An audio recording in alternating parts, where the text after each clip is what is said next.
নমস্কার, শুরু করছি আজকের ভিডিও। আপনারা দেখছেন ডিসকভার চ্যানেল। আজকে আমি আপনাদের দেখাবো মাত্র দুটো ভেষজ ন্যাজাল ড্রপের সাহায্যে শরীরের জটিল সমস্যার সৃষ্টি হয়েছিল সাইনাসের কারণে, সেটা সম্পূর্ণ মুক্তি হয়েছে। তো যার এই সমস্যা হয়েছিল, মানে এই সাইনাসের কারণে মাথা যন্ত্রণা হয়েছিল, তিনি আমার পাশেই বসে আছেন। তার কাছ থেকে তার সমস্যাগুলো আমরা জানবো। প্রথমে তার নাম আমরা জানবো। আপনার নাম বলুন। আমার নাম প্রদীপ ভর। তো আপনার ঠিকানা? আমার ঠিকানা গুপ্তিপাড়া, গ্রাম সুলতানপুর, হুগলি। আপনার বর্তমান বয়স? আমার বয়স 40 বছর। আপনি বর্তমানে কি কাজের সঙ্গে যুক্ত? আমি মাছ ধরা, গঙ্গায় মাছ ধরার কাজের সাথে যুক্ত।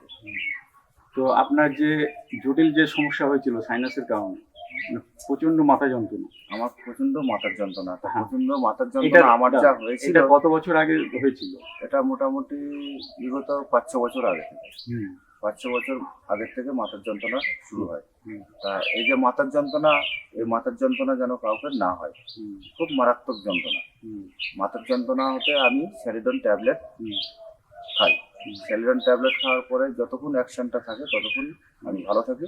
ওষুধের অ্যাকশন শেষ হয়ে গেলে আবার আমার যা তাই মাথার যন্ত্রণা শুরু হয়ে যায়। তাতে করে আমি বহু ডাক্তার দেখিয়েছি, চোখের ডাক্তার পর্যন্ত দেখিয়েছি। তাতে করে আমার কোনো কাজ হয়নি।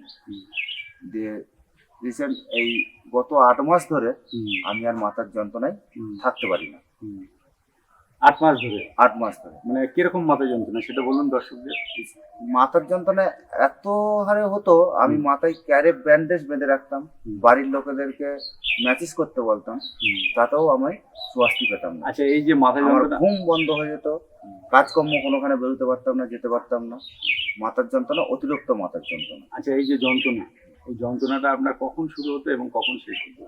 এই যন্ত্রণাটার কোনো টাইম টেবিল নেই। কোনো সময় বেলা 10টা 11টা, কোনো সময় সকাল 7টা 8টা, আবার কোনো দিন বৈকাল 4টে 5টা থেকে শুরু হয়ে যেত। তো এই যন্ত্রণার জন্য আপনি কোনো কাজ করতেন তখন? তখন আমার ওই মাছ ধরা কাজ, মাছের কাজ পেশা। ওই কাজের ইচ্ছা থাকলেও আমি ভয়েতে যেতে পারতাম না। মানে কখন মাথার যন্ত্রণা শুরু হতো? কখন নাকি মাথার যন্ত্রণা শুরু হয়ে যায়, আমি বেরোতে পারতাম না ভয়েতে।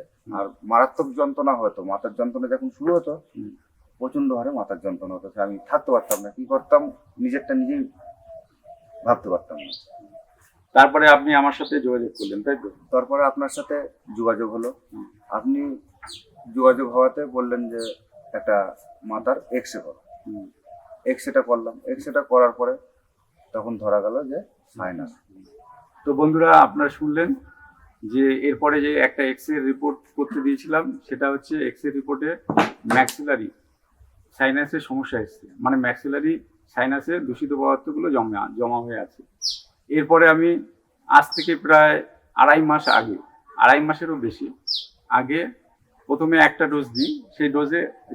সেই সম্পর্কে বলুন। সেই ডোজটা দিয়ে আমার নাক দিয়ে প্রচন্ড হারে জল বেরিয়েছে, কোনো দূষিত পদার্থ বেরোয়নি। খুব ঠান্ডা লেগেছিল, জল বেরিয়েছে।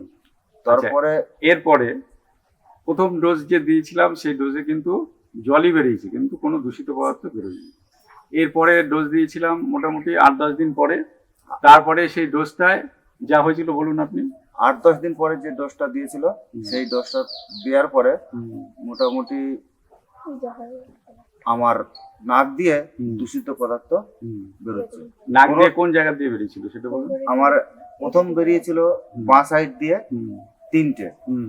কোনো টাইম একবার তো বেরোয়নি, মানে বিভিন্ন সময় বেরিয়েছিল। ওই একটা প্রথম বেরিয়েছিল রাত্রির 12টা-1টার সময়, আমি ঘুমাতে পারতাম না। 12টা-1টার সময় বেরিয়েছিল। তারপরে ডান নাক দিয়ে একটা বেরোলো, যে এই করে আমার বাঁ দিকের নাক দিয়ে 3টে বেরিয়েছে, ডান দিকের নাক দিয়ে দুটো বেরিয়েছে।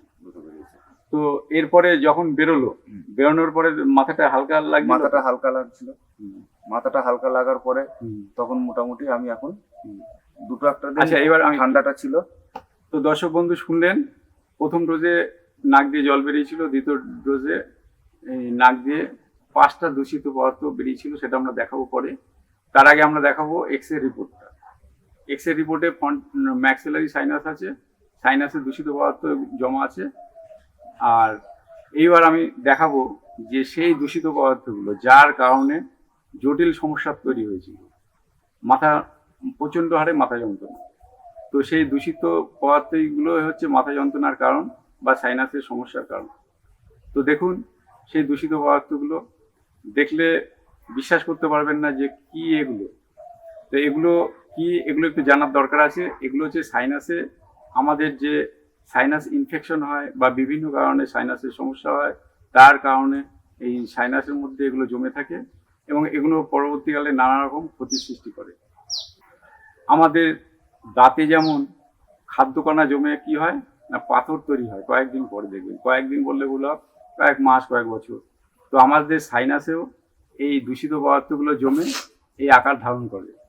এই দূষিত পদার্থগুলো বেরোতে পারে না বলেই আমাদের মাথা যন্ত্রণা, সাইনাসের সমস্যা এবং সাইনাস থেকে বিভিন্ন জটিল রোগের সমস্যার সৃষ্টি হয়। এইবার আজকে আমি ওনাকে 3 নম্বর ডোজটা দেবো। 3 নম্বর ডোজটা দেওয়ার পরে আমি আবার একটা এক্সরে রিপোর্ট করতে দেবো।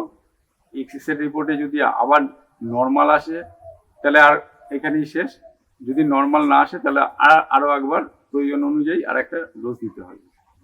তো আপনি এখন বর্তমানে কেমন আছেন? আমি বর্তমানে এখন পুরোটাই সুস্থ আছি। পুরোটাই সুস্থ, পুরোটাই কোনো সুস্থ, সমস্যা আমার নেই? কোনো সমস্যা নেই। হুম। আমি এখন কাজে কর্মে যেতে পারছি, হুম, ভালো লাগছে, হুম, কোনো অসুবিধা হচ্ছে না। হুম, মোটামুটি আপনার 2 নম্বর ডোজটা নিয়ে আমি এখন হুম। পুরো সুস্থ আছি, কোনো অসুবিধা হচ্ছে না। তো শুনলেন বন্ধুরা, উনি বর্তমানে সম্পূর্ণ সুস্থই আছেন। তো আমরা আর একটা ডোজ দিয়ে, যেটা বললাম আর কি, তো এখন আমি সেই ডোজটা দেবো। এই ডোজের বিশেষত্ব হচ্ছে যে সারা জীবন আপনাকে ওষুধ খেতে হবে না। আমাদের অন্য অন্য ওষুধগুলো আছে যে সাইনাসের জন্য, তো সেগুলো নিয়ম করে খেতে হয়। এটা একটাই নিয়ম, সকালে বা যে কোনো সময় যদি ওষুধ দেওয়া হয় সেটা দেখাবো। তো এই ওষুধটা দিলে টানা 7 দিন কাজ করবে। প্রথম 3-4 দিন একভাবে কাজ করে, তারপরে আস্তে আস্তে কাজ কমতে শুরু করে। এরপরে প্রয়োজন অনুসারে আবার যার যেরম লাগবে ওষুধ তাকে সেইভাবে ওষুধ দেওয়া হবে। কারো 2টোও লাগতে পারে, কারো 3টেও লাগতে পারে, কারো 4টেও লাগতে পারে। এইভাবে ট্রিটমেন্ট চলবে। তারপরে এক্সরে রিপোর্ট অনুযায়ী তাকে সম্পূর্ণ মুক্ত করা হবে, মানে ওষুধ বন্ধ করা হবে। তো সারা জীবনের জন্য এটা ওষুধ নয়, সাময়িক কালের জন্য ট্রিটমেন্ট। তো আপনারা যদি কারো ভালো লাগে, মনে হয় আপনারা অবশ্যই আসবেন। আশা করি সম্পূর্ণ সুস্থ হয়ে যাবেন, সারা জীবন ওষুধ খেতে হবে না। আর যারা অনুষ্ঠানটি দেখছেন তারা সাবস্ক্রাইব করবেন, লাইক করবেন এবং স্ক্রিনে দেওয়া নম্বর আছে, নম্বরের সাথে যোগাযোগ করবেন। আজকে এই পর্যন্ত, নমস্কার।